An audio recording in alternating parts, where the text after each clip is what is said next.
Уважаеми гости, скъпи съграждани! Добре дошли на днешното тържествено честване по повод 1108 години от славната битка на цар Симеон Велики и неговите войни при река Ахелой. 20 август е паметна дата в българската история. 20 август е паметна дата за Ахелой. Господин Иван Алексиев, кмет на община Поморие, господин Янчо Илиев, заместник кмет на община Поморие,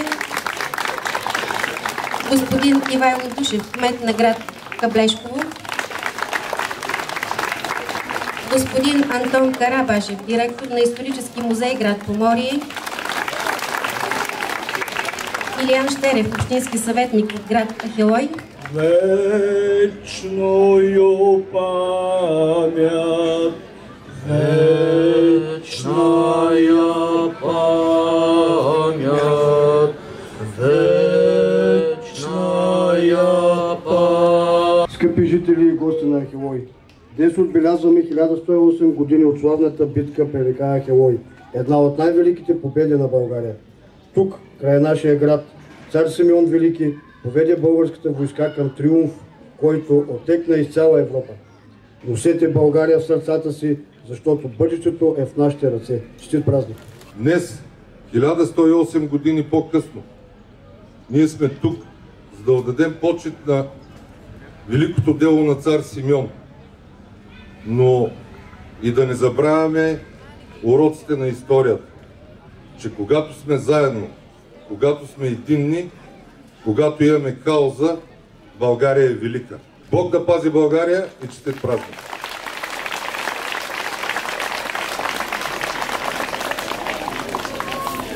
Експозе на тема Цар Симеон, имперската идея и мястото на битката при Ахелой в нея ще представи доцент Николай Крисимов, преподавател по средновековна, българска и византийска история в Великотърновския университет Свети Кирил и Методий.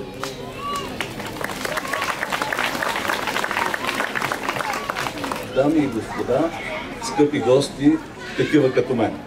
Тъй като днес имам щастието за първи път да съм тук, на това място, за което толкова съм чел, толкова съм слушал, но за първи път го видях с очите си и наистина е впечатляващо. Венци на признателност ще поднесат община Поморие,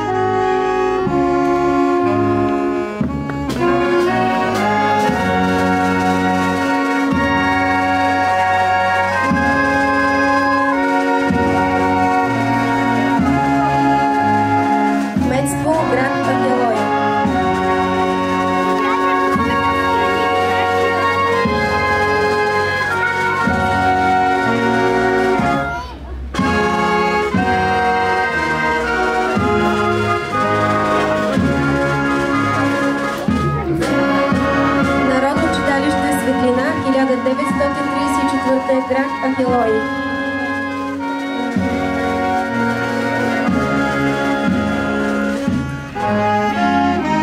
Цветя на признателност ще поднесат господин Иван Алексиев, кмет на община Поморие, и господин Димитър Нечев, кмет на град Ахелой.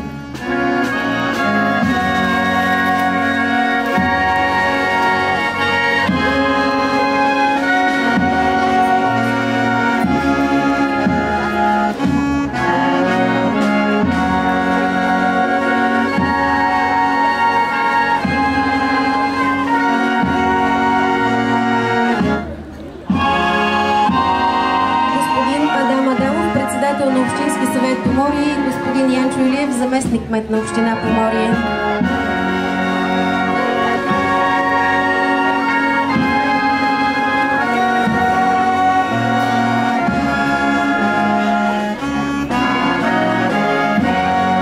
Господин Ивайло Душев, кмет на град Каблешково, и господин Антон Карабашев, директор на исторически музей град Поморие.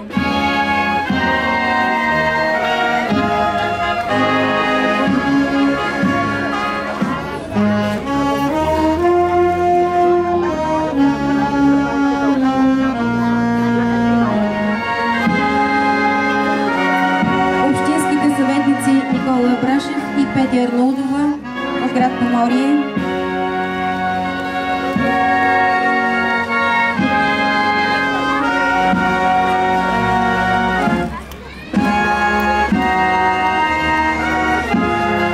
И граждани. Моля гражданите, които желаят да поднесат цветя на паметника, да